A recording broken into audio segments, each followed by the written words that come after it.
Welcome to a training video for the weekly employee log screen in PayPak Professional 4.0.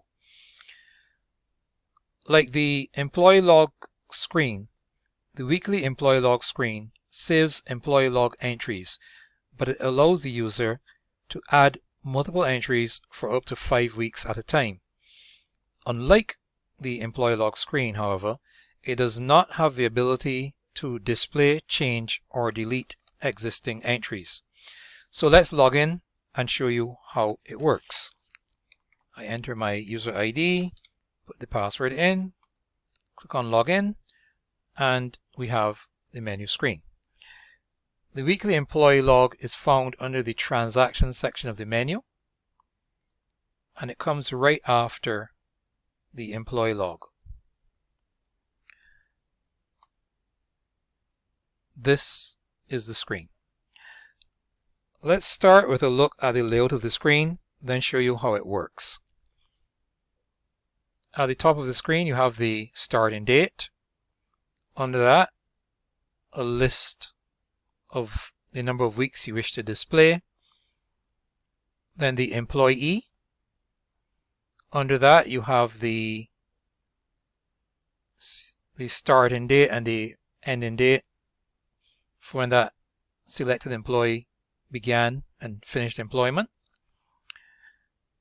To the right of those you have the period for which the employee has been employed in years and months, and under them you have a list of the log types along with various options for selecting the type of entries that you're making.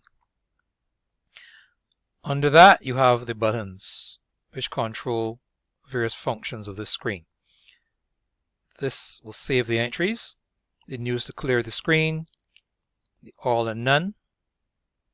You've got a refresh button, a settings button to save certain settings, and a reset button to clear the settings, and the video button which will launch within the application this same video which you are watching now. So let's begin with a start date. Typically you are going to be using this screen to enter information maybe from a record sheet, a chart, whatever, which shows for the employees their activity for maybe a week or 2 weeks if it's for paid employees, or it could be for a whole entire month.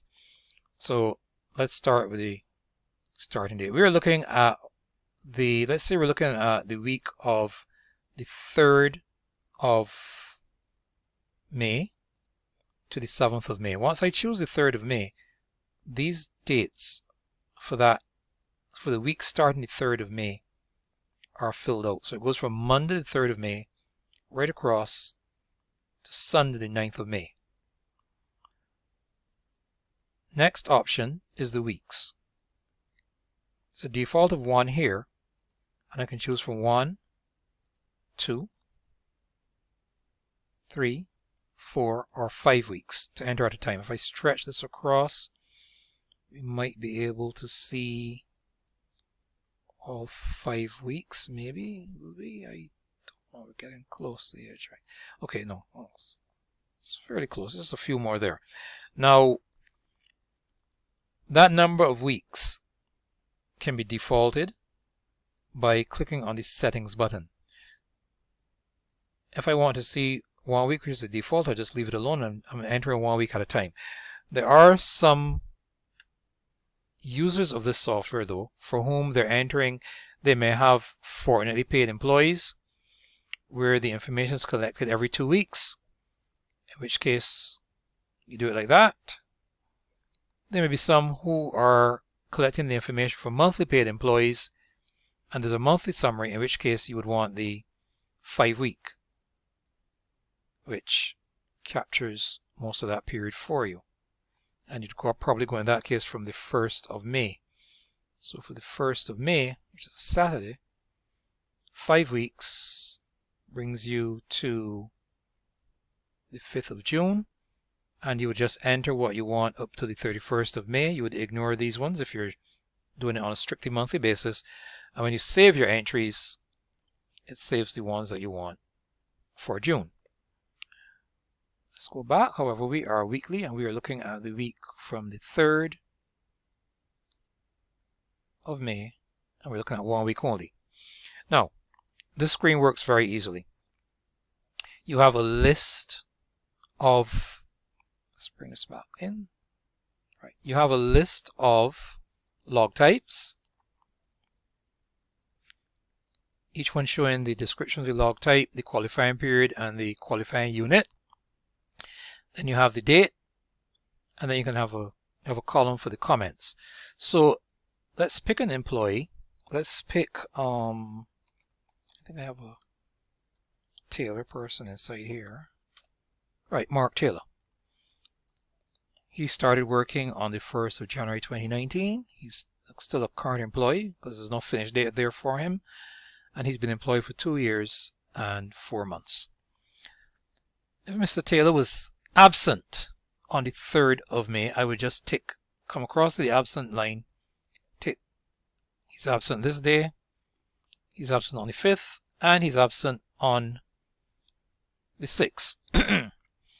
Then if on other days other things happened, I could come in here and tick them as well. Let's say that he was given a warning letter on the 7th of May, the Friday. He's absent these 3 days, he gets a warning letter on the 7th. Now, warning letters is not in here.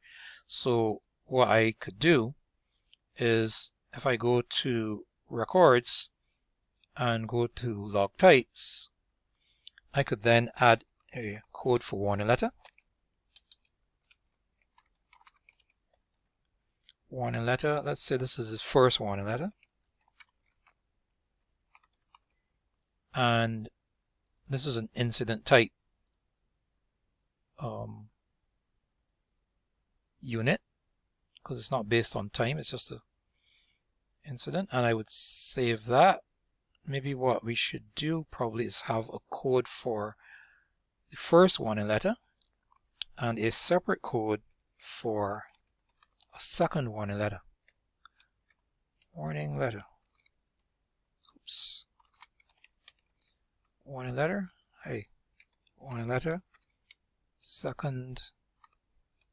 I think that was spelled out the first time. Second warning. Good. So warning letter, second warning, and warning letter. Oops, I forgot the unit. This is also the incidents. Measure the incidents. So if I browse them, let's make sure they're all listed correctly. Right. First warning and second warning. There are 2 types of warning letters. So let's say that he got a warning. Now, I just added it so it's not visible in this list. I'd have to click the refresh button and then I can see them here. But of course, having refreshed it, I have to re-enter what I did for him. So he was absent on the 3rd and absent here and here again. On the Friday, he got the warning, his first warning letter, which is there. So when I click on the Save button, these entries will be created in the employee log for him. These will be individual entries for that day, and they will just have one as the quantity. Whether it's the quantity is a day or a unit or incident or whatever, a day, a week, a unit, or incident, sorry. Whatever the unit is, that's what they'll be saved as, just be saved as one. And I will save this. Now, if he was late, for example, he was late on the 4th of May. Let's say he was late 15 minutes. This screen has no ability at present to enter 15 minutes for him being late. So while it will save the entry, it will just save it as 1, the default, and it will put it as 1 minute. If you're saving your lates as minutes, if you're saving your lates as incidents, then that's not a problem. It will save as 1 incident of being late. If you just record them when they're late. If you're recording the actual number of minutes the person is late, then after you save the entry, these will save them to the log, then you go and edit that entry. Now, when I try to save it, it's told me it's found conflicting medical leave entry for this gentleman from the 3rd of May to the 7th of May. That means the entries were put in there for him already. So he had medical leave. He was to be on medical leave from the 3rd of May to the 7th of May. So he already had entries in this week. That's a bad week to put this in for him. Now I could still go ahead and save it in case that previous entry was incorrect. I'll just change this and make this maybe the 3rd of April. So I'll just change that to no, just make this the 3rd of April instead. In fact, I want a Monday, so let's go to April. First is the 5th there, right? And my entries are still saved in here. So still got the absence, still got the lates, still got the warning letter. The dates have shifted. I'll try to save that now, and it's gone through. I know it's gone through because it's not giving any errors. However, I cannot be able to see those entries in here. To see those entries, I would need to either go to the employee log and view them there, or go into reports and print the employee log inquiries or any other employee log report. Click on last. There's Mr. Mark Taylor. That's the entry which was saved in here. Now let's do someone else. Let's say and these are the previous entries. If I look through here, you'll see if I browse back to the employee log screen, you will see the entries that were saved for him. The 5th, the 6th, the 7th, the 8th, and a warning letter on the 9th. Now remember, the late would have gone in and it was saved as 1 minute because that entry was done from the weekly employee log. Some customers may have been recording, may have had their unit for late set to incidents, in which case that will be fine. In this case, it's being saved as minutes, and he was not late for a minute, so we're going to edit that entry. And let's say that he was late by 22 minutes. We then save that, and this updates the log. So we can close this fellow here. Now let's do a couple more, show you some other features of the screen. Let's pick someone else. Again, it has the 5th of April there. Let's go with the 19th, the week of the 19th of April. We've got Erica Hill, John Hill. Let's go with Erica Hill. Let's say that Erica Hill was absent for this entire week. Now, what I could do is I could click individually on these. I could also have her name highlighted. Instead of click, click, click, click, I could also just come here at the bottom and click all. When I do that, all of her entries for that week are marked off. Now, in a case where the employees do not normally work on Saturdays and Sundays and you don't want to say that they're absent, you could turn this off. All right, so I'll turn these two off, and I can save that for her if I wanted to. But let's say there was some other things. Well, she was absent. So what else could we have? Let's say there was a complaint for her on the 20th of April. A customer called and made a complaint for her. The way the screen works at present, you can only have one type of activity for that specific day. So if I put a complaint for her, it's going to turn off the option for the absent. Perhaps we'll modify that, because it's quite possible for you to be absent when your complaint comes in. But the assumption for this is that these are different types of attendance activities, and you couldn't have two. Like for example, you couldn't be on medical leave and also be on suspension. It's one or the other. But in a case like this, as you can see, it would be quite possible for a person to be absent and have a complaint. In that case, you would have to make that either put through all the absence, then you can save her name again and put the complaint through. So let's do that. We save all of these, and then those are saved. Then we go back to Miss Erica Hill, and on the Tuesday there was a complaint, so we tick the complaint, and the comments is customer complained about bad service, about rude service, about rude service. Well, about rude service. Rude service is bad service. Rude attitude. Good. Let's widen this and we save it. Now it tells me a conflicting absent entry 99 has been detected for this employee on the 20th of April 2019. It then asks if you are sure you want to add the new entry. The default is no, but in this case we will say yes, because yes, she was absent that day, but there was a complaint for her.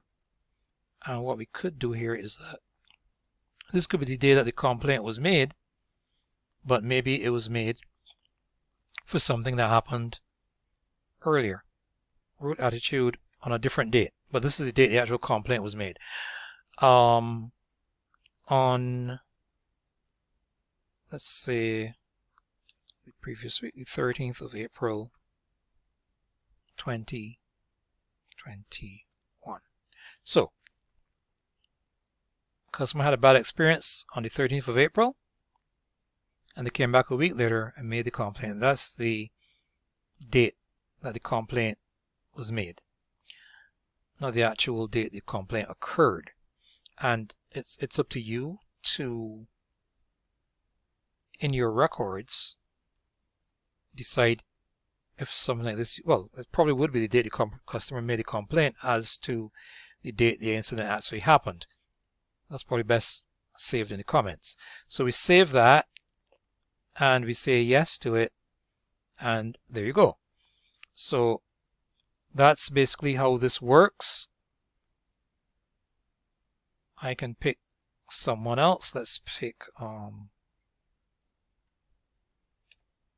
we've got Alonso Conforti, and let's say that he was on study leave on this date here, on the Tuesday and the Thursday, and he was absent on the Monday, and we save that as well. So once again, those entries are saved in the entry log. We're in the employee log where you can see them if you browse. There's our 3 entries which we just made for Alonso Conforti, the 2 study leaves, and the absent. And they are included in the log along with other entries which would be made manually through the regular employee log screen, which is the same screen here. Now, as mentioned before, this screen, the weekly employee log, does not allow you to update existing entries. You can't change them. You can't delete them, nor can you display them. You can't see the existing entries from this screen. So if you have a situation where you want to have someone who is allowed to enter, to make the entries to the log, but you don't want them being able to delete or modify existing entries, then you give them access to the screen through the security. You use the menu access to give them access to the weekly employee log, but you block access to the employee log. And any corrections, any modifications that they make that they need to make, any corrections or modifications or deletions which need to be made to the entries which they generate, someone with access to the employee log would then go through and make those corrections.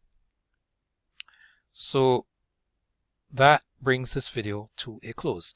This has been the weekly employee log, where we looked at how you would enter multiple entries for an employee for up to 5 weeks at a time. You're encouraged to look at the video for the employee log, which goes into detail about how the employee log entries are saved and managed. And when you're in this screen, any point in time, you can click on the video to see this current video if there's anything that you need to remember.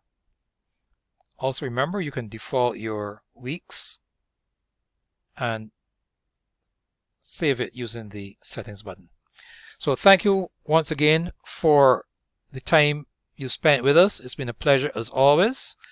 Do look out for your next training video. Thank you and goodbye.